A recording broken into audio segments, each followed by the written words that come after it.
Greetings, and welcome to Beatles Stuffology, where two old friends sit around and talk BS, Beatles stuff, on a track-by-track basis, pretty much for the sake of it. My name is JG McQuarrie, and I'm here with my co-host, Andrew Deacon. Say hi, Andrew. Hello, how are you doing? I'm doing alright, thank you. How are you doing? I'm fine. The sun is out, the sky is blue, it's beautiful, and so am I. Excellent. Well, that's as much as we can hope for. We are continuing to wind our way through the second side of With the Beatles this week, and that means we are doing more good old group covers this week. So we are going to be talking about Devil in Our Heart. So, yeah. Gotta be honest, this is not my favourite track in the album, but how do you find it? Well, yeah, good. Right, is that the end of the show? Yeah, pretty that much. Sounds about right, doesn't it? I mean, there are some easy things to say, aren't there? Of course, they've changed the title because it was recorded by a girl group, so it's Devil in His Heart, Devil in Her Heart, so we can reference back to boys and the fact that they didn't give a toss at that stage, and it was just actually, do you know what? Just the song sounds good, and we're not even thinking about the whole gender part of it. So there's that, I suppose, to consider, which makes it interesting. It is the last cover of a girl group song that appears on an album. So, it's quite interesting in that respect. Partly, of course, because we're getting to the point of seeing fewer covers from now on. We've got, a few on Beatles for Sale to come, for example. So it's kind of marking a change. The next album will see all Lennon McCartney, and so that's going to be a big leap forward. So in terms of an end note, an end point, a footnote in terms of the kind of songs the Beatles cover, it's an interesting one, but it's not a great version of an okay song. It's just not a great version. That's kinder than I'm going to be, I think it's fair to say. I really don't like this at all. I don't think it's a great song, and I don't think that they do much with it. It's a bit of a shame because like Harrison's done a couple of the girl group covers so far, and he's kind of carved out a little niche for himself in doing that. But I think this is probably the least of them. I think it may well be the least of the cover versions that the Beatles do, full stop. That whole sort of doo-wop thing, they just do not land this time out. Now, I don't know whether that's because they were kind of knackered or whatever, or just really not that fussed, but there's it is a Harrison song, so it's certainly possible that neither Lennon nor McCartney were putting their absolute all into it, but it just doesn't, it really doesn't work for me at all. It's very perfunctory, and I don't know, I tried really hard to listen to this a number of times and get some sense of the song being worth something, or having some kind of redeeming features. I've come up with nothing. I made a point of listening to the original a few times this week. And after the first couple of times I listened to it, I thought, it actually sounds really, really different in the way it's arranged and so on and so forth. And I listened to the Beatles version again, and actually it's hardly different at all. Obviously, there's a difference in terms of the instruments being used and the production and the quality of the musicianship.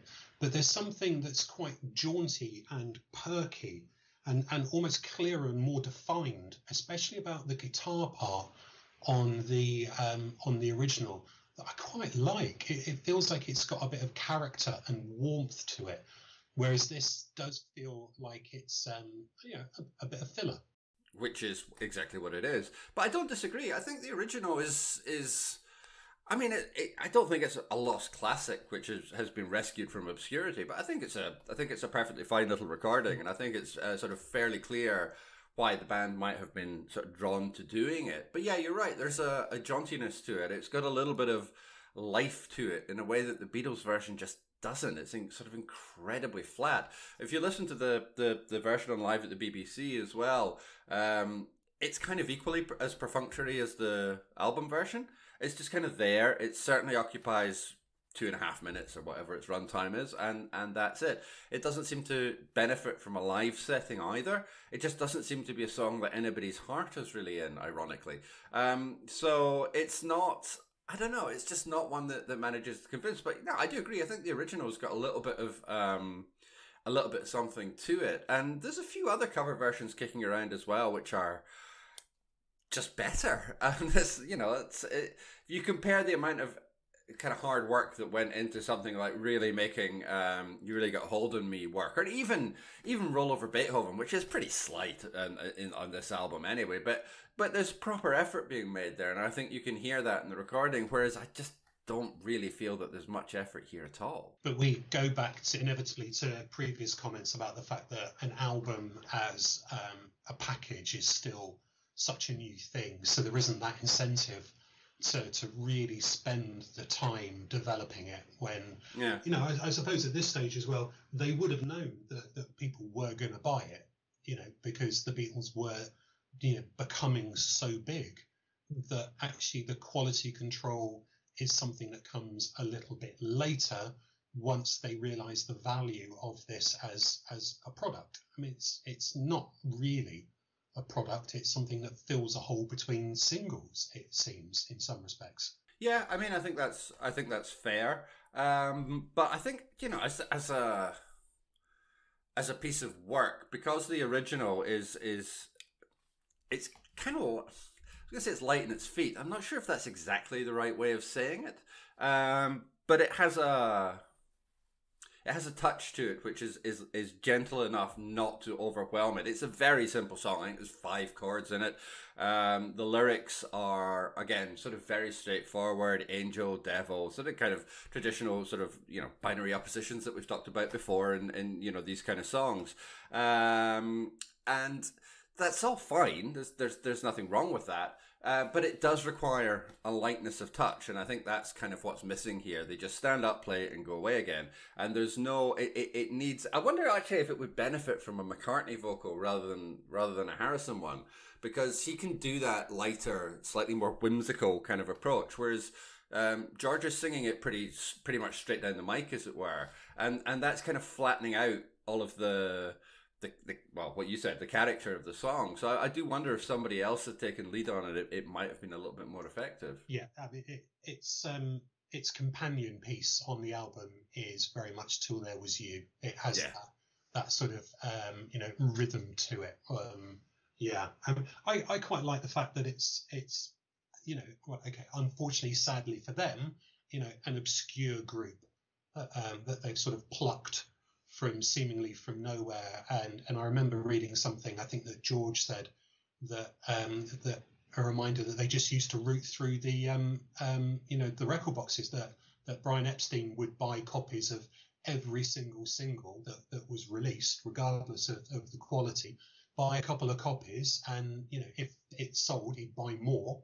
But the Beatles, perhaps sometimes, if they were in and around Liverpool before a show, that they'd be at NEMS, they'd be rooting through the the boxes and just plucking out anything that seemed vaguely interesting. I just like the thought that they might have picked this up, played it, and thought that's good, and yet nobody else ever bothered to pick it up and listen to it or had the same opinion. It's quite nice when I think groups do that, and I just hope that the Donnés made a little bit of money out of it. It's an approach I have a lot of sympathy for. I'm a record collector. I do like my vinyl, I must admit, and I really enjoy kind of crate diving. I love going to flea markets and secondhand record shops and just like picking up a few bits and pieces for a couple of quid or whatever. And sometimes you'll find something you go, oh, that's great.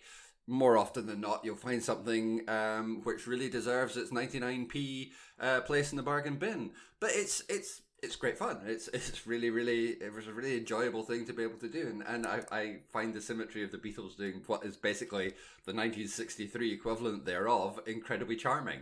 I think, however, in this particular case, I think some songs are, for every classic that you manage to dig out, you might get 99, which are, like I say, deserving of their place in the bargain bin. And whilst I wouldn't go so far as to say this necessarily deserves to be forgotten and remain obscure forevermore, I don't know that the music world would be missing much if that had been the case. But I do agree. Like, I think the approach is incredibly charming, and it's just kind of funny that they found a song, they liked it enough to learn it and get through it, but not quite enough to give it some color. Most, like I said, most of the other cover versions they do put something else into, but here they seem to have found a song. Presumably they genuinely liked it, since they've performed it plenty often enough. It's on live at the BBC, it's on the album.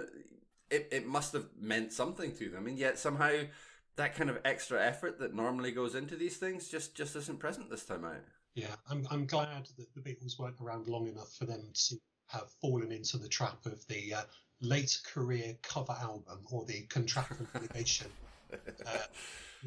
So say we all. Well, we have evidence of that in the turgid John Lennon's Rock and Roll. Yeah, exactly. And it's sort of quite humorous to think that despite having proved himself to be a very capable songwriter in Roxy Music, that Brian Ferry's first couple of solo albums were packed full of covers. It's sort of interesting to think that at this point they're not thinking of the cover song in the same way. It is perhaps an homage, but it's not something that you do. Well, I suppose maybe it was something they do to show their credentials. It's not at least as a deliberate or as cynical a thing as it would go on to become. And let's face it, everyone's doing it. And I think it's worth just reminding ourselves of the difference between the Beatles and, say, the likes of the Rolling Stones, the Yardbirds, who were more of that kind of blues territory. And I did spend a bit of time listening to the first Rolling Stones album, which is 64, first part of 64. So, after, what we talk about at the moment, but it's full of very earnest blues covers because they consider themselves to be a blues band as opposed to a rock band. So there is Route 66, for example. Everybody's doing it. Everybody's walking the dog. You can't say dog if you're John Lennon. It's got to be dog. And it's just, it's fine. And it probably worked contextually at the time because they were part of the blues scene and they wanted to be taken seriously as blues artists. But it's so straight down the line, to the point where there's one of their own songs on it called Tell Me You're Coming Back, which, interestingly, is over 4 minutes long. Wow. That doesn't sound, because what they couldn't do was write a blues song. The Beatles could cover songs by these girl groups and also write songs that you could imagine being sung by the girl groups. I wish I could get that right. Whereas the Stones were writing something that was just a bit poppy and maybe sort of having a go at writing something Beatles-ish. And so it really doesn't sit in with some of the other ones. So it's interesting in that respect. And then you look at someone like the Kinks, who admittedly are a little bit later, and in 65 on their second album, they are doing girl groups. Believe it or not, on the Kinks' second album, there's a cover of Dancing in the Street. Oh, God. And it's dull. I believe we use the P word quite a bit on this podcast, perfunctory. It really sounds dull. And then you just kind of get into that. I just then, because the song that we're talking about, Devil in a Heart, is not the most interesting, I just then fell down a bit of a rabbit hole. And then I found out that another band, Wikipedia told me, it wasn't that hard to find, another band that covered Devil in Her Heart, the Grateful Dead. Now, at this point, I was thinking... Really, the Grateful Dead? The Grateful Dead. I don't think... And I was surprised by that, but the reason I was surprised... I'm very surprised by that. I don't really have a view about what kind of songs the Grateful Dead would play, because I've never listened to the Grateful Dead. Now, Wikipedia helpfully tells me that their cover as a song, I think it may even... I don't know if it was a single, whether it was on an album. I don't know. It's 3 minutes 15. So... onto YouTube, Grateful Dead, Devil in a Heart, and managed to find a 16-minute live version, which is... yeah, that sounds like the Grateful Dead. Noodling. It Yes. really is. Like, okay, so it's about a minute of song and about 15 minutes of jamming, which is fine. If you like that kind of thing, you're welcome to it. I'm really quite happy, but there's nothing in that that's really recognizable with anything approaching the original song. So there's differences in terms of what the bands are doing. They're wearing their heart on their sleeve in some respects, and I just think ultimate respect to the Beatles for sticking at the poppier, rockier edge rather than this very kind of earnest white boy playing the blues thing that you get from the Stones. Well, I think it's also worth mentioning the difference in terms of. I mean, you started talking about songwriting, but the fact of the matter is, at this point, Lennon and McCartney have been writing songs together for what, since about 1956, 57. So you're talking about sort of 6 or 7 years, maybe. And although we should remember there was a point of about 4 or 5 of those years where they were just playing covers. They weren't. Oh yeah, of course. There's a gap in there, but the fact is that they had experience in writing songs, and at this point the Stones didn't. That was the whole thing we were talking about in the last episode about "I Want to Be Your Man." They needed to get a song from Lennon and McCartney, and that was the spark that kind of kicked off their own, or at least Jagger Richards' own sort of songwriting. When they got going, and that does make a big difference, and because they've absorbed so many styles, the Beatles can really make hay with that in a way that just most other bands couldn't. And yet, that again brings me round to the question of why this one doesn't quite have the same spark to it, because they can do it. They've proved that they can do this kind of stuff. They can write their own material, which is like this. They can cover material, which is like this. But there's something just lacking in this one. And again, I still want to kind of say, oh well, it's because it's a George song and nobody's really overexerting themselves. But that may be unfair. But it's still kind of what I take away. Also worth mentioning as well, you mentioned Lennon's Rock and Roll as a covers album, which is not good. It is worth pointing out that McCartney did put out one as well. He put out the Russia Only album, Trouble BCCCP, which is also not good. It's so sterile. It's also not good. Although at least it was less of a contractual obligation. At least he was sort of, I guess, trying to do something there. But anyway, yeah.